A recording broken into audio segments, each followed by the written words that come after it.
everyone. Welcome to our YouTube channel Achievers Adda of Science and Commerce. Myself Nishtha and I'll be teaching chemistry on this platform. Please do subscribe our channel for more educational videos. Today I am going to start with the topic Chemical Reactions and Equations of class 10th CBSE. So do like our video and share it with your friends.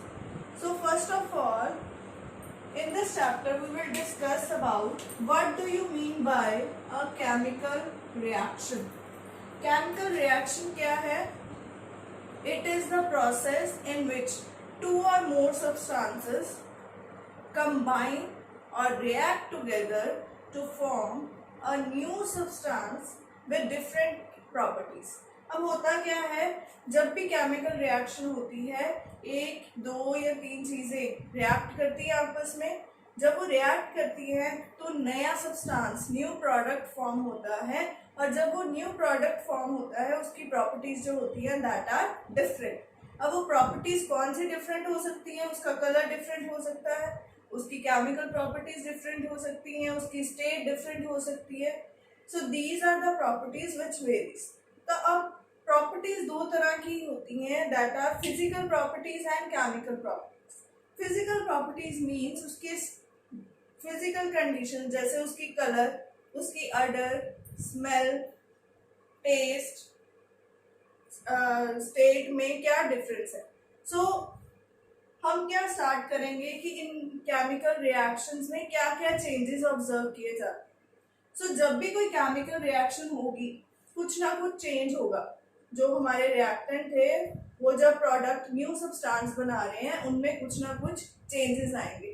So what are those changes by which we can observe that chemical reaction has taken place. So second is changes observed. So what are the changes observed. अब देखो क्या क्या changes आ सकते हैं इसमें. Change in colour, colour में change आ सकता है. Second, change in state. State means अगर वो सॉलिड में था हो सकता है प्रोडक्ट लिक्विड में या गैस स्टेट में हो, उसकी स्टेट में चेंज आ सकता है. Third, change in temperature. Temperature में चेंज आएगा. हो सकता है वो रिएक्शन होने के बाद वो बीकर या वो सब्सटेंस जो है कूल डाउन हो जाए या हीट अप हो जाए तो उसके टेम्परेचर में भी वेरिएशन आ सकती है. And fourth is evolution of gas. So क्या होता है, कुछ रिएक्शंस ऐसी होती हैं जिनमें गैस इवेल्युएट होती है, गैस बाहर निकलती है तो हम बोलते हैं एवोल्यूशन ऑफ गैस जब होगी तब भी वो केमिकल रिएक्शन परफॉर्म होगी. So these are the changes which we can observe during any chemical reaction. अब केमिकल रिएक्शन की कोई एग्जांपल लेके चलते हैं. फॉर एग्जांपल मैग्नीशियम है. मैग्नीशियम रिबन होता है सिल्वर कलर का, इस सिल्वर ग्रेइश कलर का. इसको जब हम बर्न करेंगे ऑक्सीजन में, बर्न करोगे ऑक्सीजन में, एयर में ऑक्सीजन प्रेजेंट है, बर्न करोगे it will form magnesium oxide. ये एक्टिविटी 1 है आपकी एनसीईआरटी बुक में. तो magnesium ribbon will combine with oxygen to form magnesium oxide. अब इसमें क्या क्या चेंजेस आए वो विल चेक. मैग्नीशियम मैंने आपको बोला silver ribbon, silver greyish ribbon के फॉर्म में था. तो किस फॉर्म में था? रिबन की फॉर्म. ऑक्सीजन के साथ जब ये कंबाइन हुआ क्या बन गया हमारा magnesium oxide. It is white powder. तो ये पाउडर स्टेट में कन्वर्ट हो गया, रहा सॉलिड स्टेट में. ये भी सॉलिड था, ये भी सॉलिड है, बट पहले वो रिबन स्टेट में था, बाद में वो क्या हो गया पाउडर स्टेट में आ. So this type of reaction is called a chemical reaction. Now, अब chemical reaction जब भी होती है उसको observe करने के लिए, उसको show करने के लिए कि कौन सी reaction हुई है, उसके लिए हम करते हैं chemical equation. So chemical equation क्या है? What do you mean by chemical equation? Chemical equation is a symbolic representation of any chemical reaction. मतलब अगर कोई रिएक्शन हुई उसको सिंबल्स की फॉर्म में रिप्रेजेंट करना या शॉर्ट वर्ड्स में रिप्रेजेंट करना, that is called a chemical equation. अब जब भी केमिकल इक्वेशन होगी, बनानी होगी हमने, तो हमें पहले रिएक्शन का पता होना चाहिए कि किस टाइप की रिएक्शन हुई, कैसे हुई, उसमें क्या रिएक्टेंट थे, क्या प्रोडक्ट बने, तो फिर हम केमिकल इक्वेशन को फ्रेम कर सकते हैं। फॉर एग्जाम्पल, अब जो केमिकल इक्वेशन है ये बेसिकली इसकी टू टाइप्स होती हैं। First is word equation and second is symbol equation. So word equation और सिंबल इक्वेशन में क्या डिफरेंस है? फॉर एग्जाम्पल, अभी हमने मैग्नीशियम की रिएक्शन की, अगर हम उसको नॉर्मल रिएक्शन की फॉर्म में लिखते हैं तो हम क्या लिखते हैं? Magnesium reacts with oxygen to form magnesium oxide. This is the reaction. अब इसको वर्ड इक्वेशन में हमने कैसे लिखा था? Magnesium plus oxygen forms magnesium oxide. So this is the word equation. हमने इसको words में represent किया. Clear? Now, what is a symbol equation? Symbol equation is the equation in which we represent any reaction in the form of symbols. इसमें हमने word से represent किया और इसमें हम क्या करेंगे? symbol से. Magnesium का symbol you have learned in 8th and 9th, Mg. Oxygen gas का symbol O2 forms magnesium oxide, that is MgO. So this is the symbol equation. So symbols हमें जब तक नहीं पता होंगे हम कोई भी रिएक्शन नहीं लिख पाएंगे. अब रिएक्शन लिखने के लिए सबसे इम्पोर्टेंट चीज क्या हो गई? सिंबल्स. अब सिंबल्स कैसे लिखने हैं हम ये चीज डिस्कस करते हैं. अब देखो, मैंने अभी एग्जांपल दी मैग्नीशियम ऑक्साइड, उसी की ले लेते हैं. मैग्नीशियम ऑक्साइड, मैग्नीशियम का सिंबल Mg, ऑक्सीजन का ऑक्साइड का सिंबल O. अब फॉर्मूला बनाने के लिए हमें क्या करना पड़ता है? दोनों की वैलेंसीज लिखनी पड़ती हैं. Valencies you have learned in 9th standard. बाकी इसके नोट्स मैं आपको डिस्क्रिप्शन बॉक्स में डाल दूंगी, आप वहां से भी उसका टेबल लर्न कर सकते हो जिसमें सारे 1 to 20 एलिमेंट्स की वैलेंसीज मेंशन की गई. नाउ मैग्नीशियम की वैलेंसी 2 है, ऑक्सीजन की भी वैलेंसी 2 है, ऑक्साइड की. नाउ 2 सेम है तो कटिंग हो सकती है 1:1. नाउ क्रॉस मल्टीप्लाई, तो क्या फॉर्मूला बन गया? MgO. मैग्नीशियम ऑक्साइड का क्या फॉर्मूला बन गया? MgO. सिमिलरली आप ले लो calcium carbonate, calcium Ca carbonate CO3, valency 2, दोनों की 2 है, कटिंग की, क्रॉस मल्टीप्लाई, क्या फॉर्मूला बन गया? CaCO3. So these are the chemical formulas which you have learned already in 9th standard. तो वो रिकैप्चुलेट करोगे तो ही आप कोई केमिकल इक्वेशन को रिप्रेजेंट कर सकते हो इन द फॉर्म ऑफ सिंबल्स. ना ये तो आगे हमारे केमिकल फॉर्मूलाज लिखने की बात. ना नेक्स्ट, हम कोई केमिकल इक्वेशन लिखते कैसे हैं? How to write a chemical equation. अब कोई भी इक्वेशन लिखने के लिए हमें क्या करना पड़ता है? 2 चीजें लिखनी पड़ती हैं. एक होते हैं रिएक्टेंट्स, एक होते हैं प्रोडक्ट्स. रिएक्टेंट्स जो हैं ये वो हैं जो रिएक्ट कर रहे हैं, जो रिएक्शन होने से पहले थे. They are reactants. They are always at the left hand side of a chemical equation. And products are at the right hand side of chemical equation.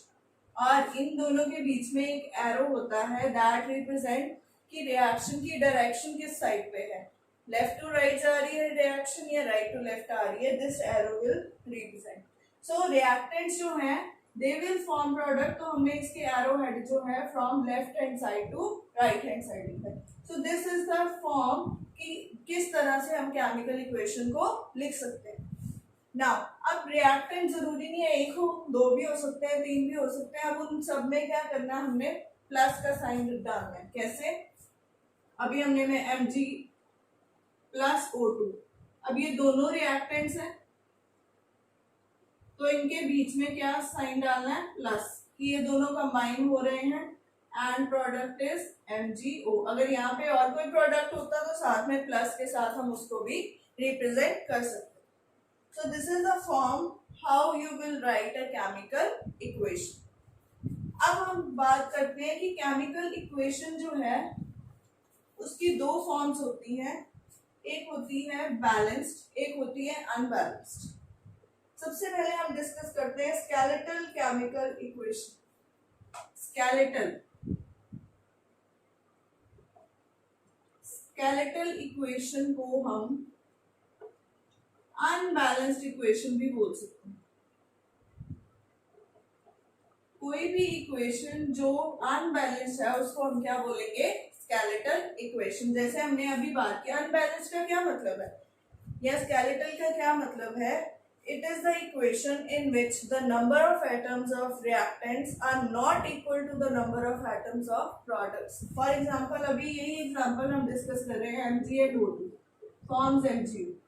Now you can see here one magnesium is there, here also one magnesium. यहाँ पे 2 oxygen है, यहाँ पे 1 है. So number of atoms are not equal. That is why we can say that this equation is a skeletal equation or unbalanced equation. तो इसको हम क्या बोलेंगे? Unbalanced chemical equation. बट हमें कोई भी इक्वेशन को अनबैलेंस्ड नहीं रखना, हमें उसको बैलेंस करना है। वाई? क्योंकि जितने रिएक्टेंट्स हैं वही रिएक्ट करके प्रोडक्ट बना रहे हैं। अब वो प्रोडक्ट के नंबर ऑफ एटम्स हर एक एलिमेंट के, चाहे वो जितने भी एलिमेंट है उस रिएक्शन में, number of atoms of reactant must be equal to the number of atoms of product. तो हम उस रिएक्शन को क्या बोलते हैं? Balanced chemical equation. So balanced chemical equation means the equation in which number of atoms of reactants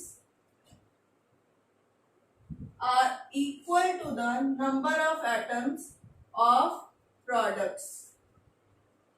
ये हमेशा जब इक्वल होंगे तो हम इस इक्वेशन को क्या बोलेंगे? Balanced chemical equation. अब हमें बैलेंसिंग की जरूरत क्यों पड़ी? Why do we need to balance any chemical equation? उसके लिए आपने एक लॉ किया होगा, law of conservation of mass. 9th standard में हमने किया law of conservation of mass, that says कि mass can neither be created nor be destroyed. So law of conservation of mass के अकॉर्डिंग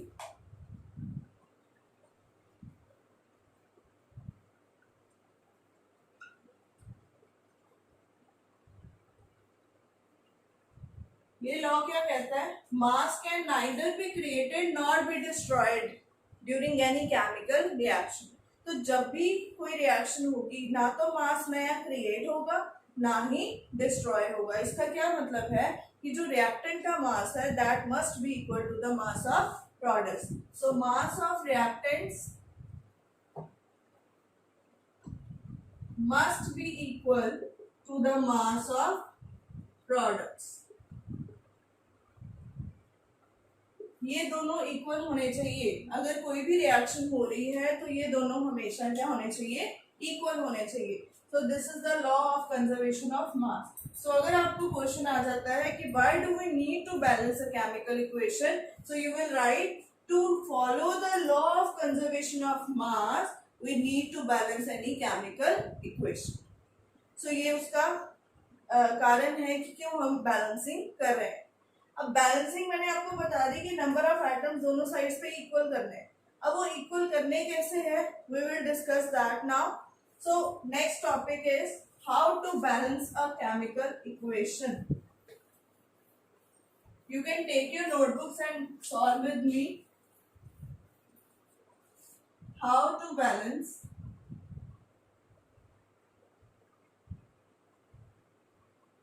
अ केमिकल इक्वेशन। अब balance करने के लिए हमें कुछ स्टेप्स फॉलो करते पड़ते हैं।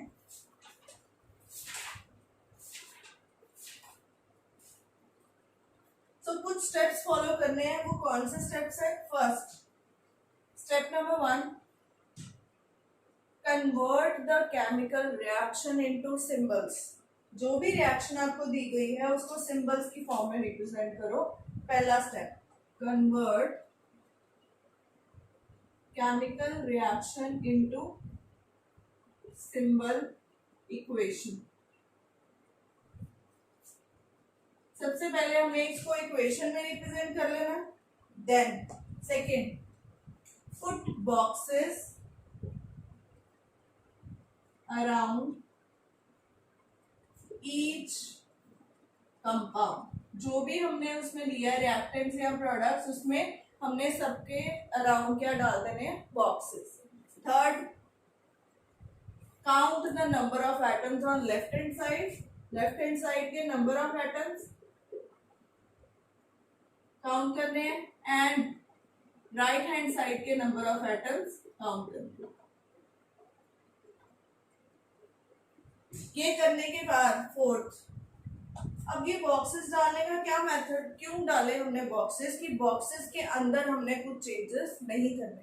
क्यों? क्योंकि फॉर एग्जांपल हम बात करते हैं MgO की। अब MgO का फॉर्मूला यही है, हम इसके अंदर यहाँ पे 2 या यहाँ पे 2 या यहाँ नहीं लगा सकते। अगर ये लगाएंगे तो इसका फॉर्मूला जो होगा वो ही चेंज हो जाएगा। तो हमें इस बॉक्स के बाहर जो लगाना है हम वही लगाएंगे। So this is the reason why we have put the boxes. Now fourth step is put smallest coefficients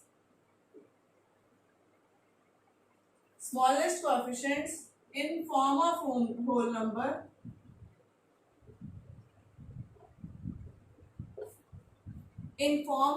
number to balance atoms.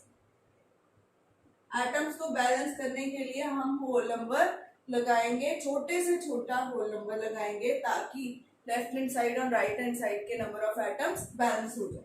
और फिफ्थ स्टेप में हम क्या करते हैं? चेक करते हैं कि दोनों साइड्स इक्वल हो गई है। और सिक्स स्टेप में हम उनकी स्टेट्स मेंशन करते हैं सबकी। अब स्टेट्स जो है बेसिकली कौन कौन सी होती है? Solid, liquid, gas and aqueous. Solid के लिए सिंबल आएगा स्मॉल एस, लिक्विड के लिए सिंबल आएगा स्मॉल एल, गैस के लिए सिंबल आएगा स्मॉल जी, एक्वस मतलब अगर हमने किसी चीज को, जैसे सॉल्ट लिया था, सॉल्ट को वाटर में डिसॉल्व किया, तो सॉल्ट तो सॉलिड स्टेट में था, जब वो वाटर में डिसॉल्व होगा then it will be in the aqueous state, तो हम इसका सिंबल लिखेंगे AQ। अब कुछ सिंबल्स और होते हैं, जैसे गैस इवैल्यूएट हो रही है, एवोल्यूशन ऑफ गैस इवैल्यूएट हो रही रिएक्शन में, तो हम उसके लिए ऐसा एरो डालते हैं, इवैल्यूएट हो रही ऊपर की तरफ, एवोल्यूशन ऑफ गैस। अगर कोई प्रेसिपिटेट्स बन रहे हैं, प्रेसिपिटेट्स क्या होते हैं? जो नीचे बैठ जाते हैं, डिसॉल्व नहीं होते। अगर वो फॉर्म हो रहे हैं तो हम उनके लिए एरो नीचे की तरफ डालते हैं, और ये चीजें जो है सिंबल्स की फॉर्म में हम लास्ट में मेंशन कर देते हैं। एक चीज और, कई बार क्या होता है, जो एरो हम डालते हैं, एरो के ऊपर कंडीशंस लिखी होती है, जैसे 343 केल्विन टेम्परेचर है, 1 एटमॉस्फेयर प्रेशर। तो टेम्परेचर, प्रेशर, या एक चीज और, कैटलिस्ट लिखा होता है कि जैसे in the presence of iron suppose. So catalyst क्या होते हैं? कैटलिस्ट आर दो substances which increase the reaction rate. कि रिएक्शन की स्पीड को फास्ट करते हैं, उनको हम क्या बोलते हैं? कैटलिस्ट। वो खुद पार्टिसिपेट नहीं करते, बस वो रिएक्शन की स्पीड को बढ़ाने के लिए यूज किए जाते हैं।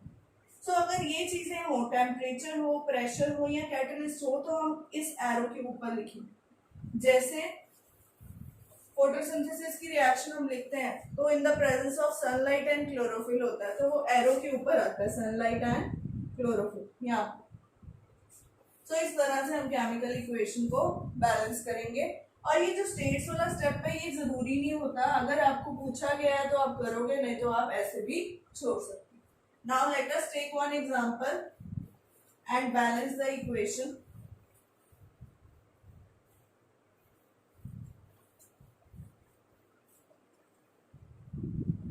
So the example is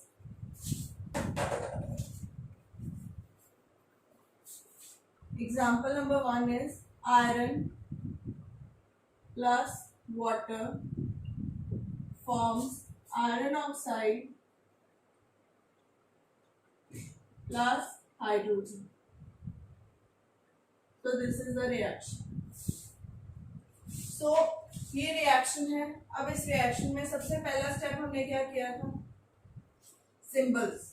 iron का सिंबल Fe, वाटर का symbol H2O, iron oxide Fe3O4 and hydrogen H2.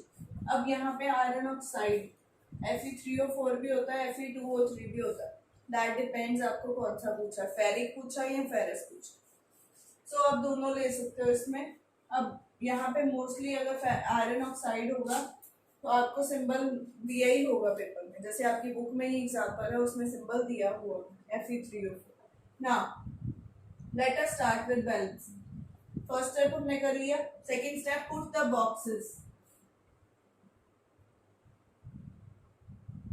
Boxes डालिए. देन लेफ्ट हैंड साइड और राइट हैंड साइड के नंबर ऑफ एटम्स काउंट करेंगे. आयरन सबसे पहले इधर लिखिए, ऐसे टेबल बना लो. एलिमेंट, सबसे पहला एलिमेंट क्या है? आयरन. लेफ्ट हैंड साइड पे कितने हैं? 1. राइट हैंड साइड पे 3. नेक्स्ट हाइड्रोजन कितने हैं? 2. इधर कितने हैं? 2. ऑक्सीजन इधर कितने हैं? 1. इधर कितने हैं? 4. अब मैंने आपको स्टेप में बोला start balancing by putting the coefficient in the form of smallest whole number. अब जब भी बैलेंसिंग स्टार्ट करनी है, यू विल स्टार्ट, एक चीज उसमें ऐड कर लेना कि जो सबसे बड़ा नंबर है उससे बैलेंसिंग स्टार्ट करें. फॉर एग्जाम्पल यहाँ पे 4 is the highest number. Reactant और प्रोडक्ट दोनों में सबसे हाईएस्ट नंबर क्या है? 4. तो हम सबसे पहले ऑक्सीजन को बैलेंस करना स्टार्ट करें. सो ऑक्सीजन को बैलेंस करने के लिए इधर कितने ऑक्सीजन है? 4. इधर कितने हैं? 1. So you have to multiply 1 by 4 to form it 4. सो ये जो 4 होगा ये कहाँ लगेगा? जहां पे ऑक्सीजन है उसके बॉक्स के बाहर. ना ये हमारी बैलेंस होगी. अब इससे छोटा नंबर क्या था हमारा? आयरन. अब ये 4 लगाने से ऑक्सीजन तो 4 हो गए, पर हाइड्रोजन पहले कितने थे? 2. 4 और आ गए. 4 2 जा 8. हमेशा याद रखो जब भी ऐसे नंबर हो, ये वाले नंबर्स आपस में मल्टीप्लाई होते हैं कि 4 मल्टीप्लाई बाय 2, ये मल्टीप्लाई होंगे आपस में, दैट इज 8. तो यहाँ पे हमारे हाइड्रोजन कितने हो गए? It is also multiplied by 4, that is 8. अब 8 हो गए तो 8 बड़ा नंबर है. 8 इधर कितने हैं? 8 इधर कितने हैं? 2. तो 2 को किससे मल्टीप्लाई करेंगे? 8 बने 4 से. सो यहाँ पे 4 लगा. ना ये भी हो गया हमारा बैलेंस. अब लास्ट क्या रह गया? आयरन. आयरन इधर कितने थे? 3. इधर कितने हैं? 1. You have to put 3. ये करने के बाद इक्वल हो गए. ये भी इक्वल. Check the correctness. 8 and 8, 4 and 4. तो करेक्टनेस चेक कर ली. फिर उसके बाद हमने क्या करना है? करेक्टनेस चेक करने के बाद इसमें स्टेट्स मेंशन करनी है. स्टेट्स जो मेंशन करनी है अब हमने, दैट इज चॉइस कि आपने मेंशन करनी है या नहीं, पूछा गया है या नहीं पूछा गया. आयरन सॉलिड में होता है, वाटर लिक्विड में, सॉलिड एंड गैस. सो इस तरह से हम केमिकल इक्वेशन को बैलेंस कर सकते. This is a chemical equation.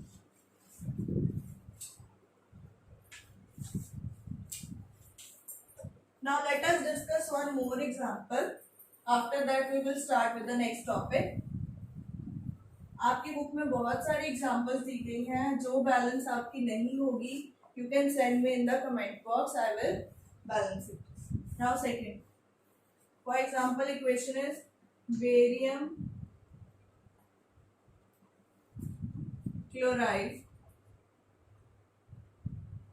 plus sodium sulfate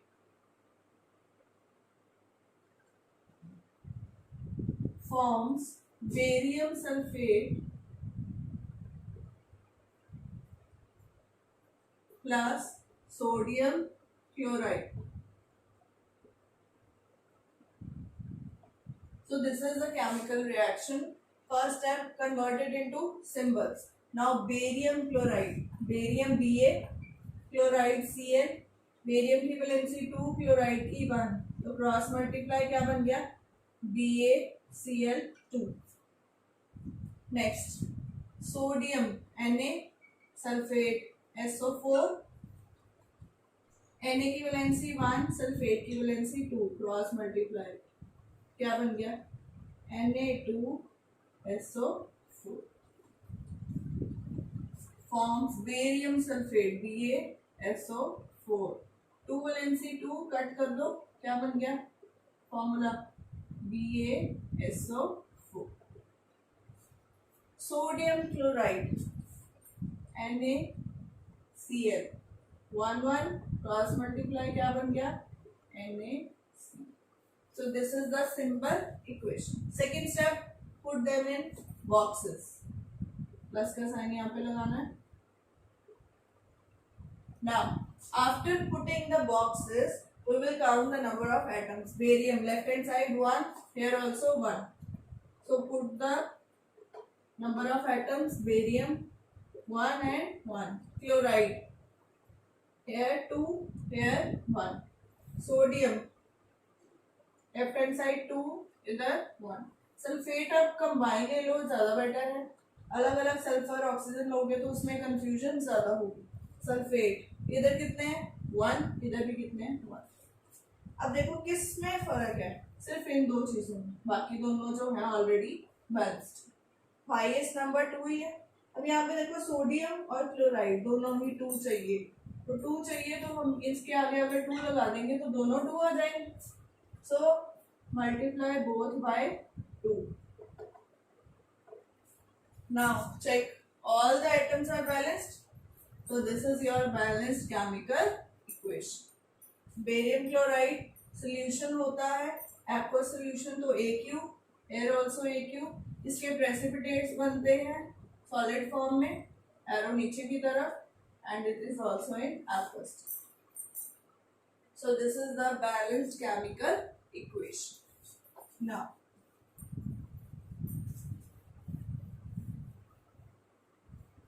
ये तो आ गई हमारी बैलेंसिंग. अब एक क्वेश्चन यहाँ पे आता होता है एनसीईआरटी में, जो हमने स्टार्टिंग में एक्टिविटी की मैग्नीशियम वाली, कि मैग्नीशियम रिबन को बर्न करने से पहले हम सैंड पेपर से क्लीन करते हैं. वाई? अब जो मैग्नीशियम है it is a reactive metal. अब ऑक्सीजन में एयर में वो ऑलरेडी प्रेजेंट है, तो it is already combined with oxygen. अब वो ऑलरेडी कंबाइन हो चुका है, तो वो ऑलरेडी मैग्नीशियम ऑक्साइड की लेयर उसके ऊपर आ चुकी होगी. तो उस लेयर को हमें सैंड पेपर से रिमूव करना है ताकि वो मैग्नीशियम नीचे से निकले और वो मैग्नीशियम जो है दोबारा ऑक्सीजन से कंबाइन करे और क्या बनाए मैग्नीशियम ऑक्साइड. तो जब भी हमें रिएक्शन करनी है we have to clean the magnesium ribbon with sand paper. तो ये क्वेश्चन आता होता है आपका एनसीईआरटी में. It is very important question. अब करने से पहले, क्लीनिंग करने से पहले हमें क्लीनिंग की जरूरत इसलिए पड़ती है कि अगर हम रिएक्शन ऐसे ही कर देंगे, सपोज मैग्नीशियम ऑक्साइड ऑलरेडी बना हो, तो वो ऑक्सीजन से दोबारा रिएक्ट नहीं करेगा, तो रिएक्शन परफॉर्म नहीं होगी. सो अगर हमें रिएक्शन परफॉर्म करनी है, so we have to clean the magnesium ribbon so that the oxide layer is removed. So this is the answer.